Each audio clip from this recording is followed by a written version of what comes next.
আসসালামু আলাইকুম। আমাদের ধনোরা বিল, এটা জুলস পাওয়ার লিমিটেড 100 একর জায়গার উপরে এই সৌর বিদ্যুৎ নির্মাণ করতেছে। দেখেন কত বিশাল কর্মযজ্ঞ। এটা একটা আংশিক দিক।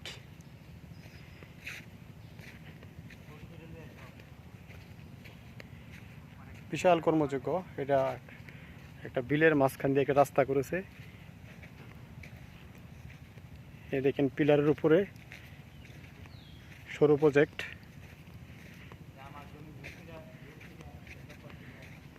সৌর প্রজেক্ট, এই যে দেখেন আপনার কত পিলার। এই পিলারগুলো পানির উপরে আংশিক ভাসমান, বাকিটুকু 4 ভাগের 3 ভাগই এটা পানির নিচে। এই খুঁটির উপরে সমস্ত, এই পিলারের উপরে সমস্ত সৌর প্রজেক্ট। 100 একর জায়গা টোটাল। অলরেডি তারা 70 একর জায়গা ক্রয় করেছে সস্তা মূল্যে মানুষের কাছ থেকে, গরিব মানুষ তাদের কাছ থেকে নিয়ে নিয়েছে।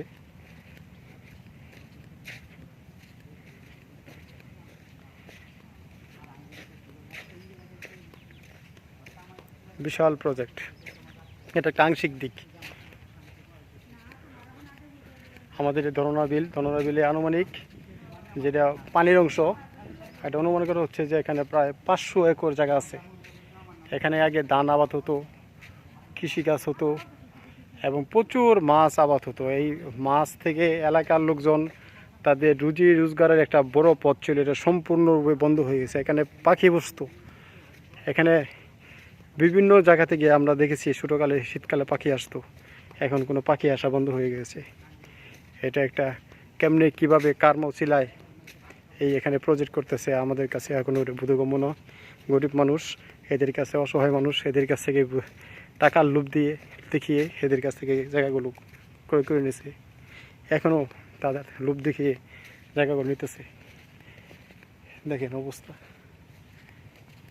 কত বিশাল কর্মযোগ্য। এটা একটা আংশিক দিক।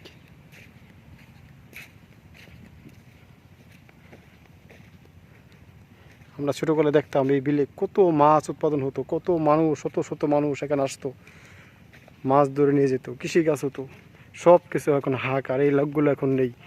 এই লোকগুলো এখন এলাকায় নেই। সবাই রুজি রোজগারের ধান্দায়, কেউ গেছে গাজীপুর, কেউ ঢাকা, কেউ চট্টগ্রাম, কেউ এখান থেকে জায়গা বিক্রি করে বিদেশ চলে গেছে। দেখার কেউ নেই। এই দেখেন এখন মাছ ভাসমান।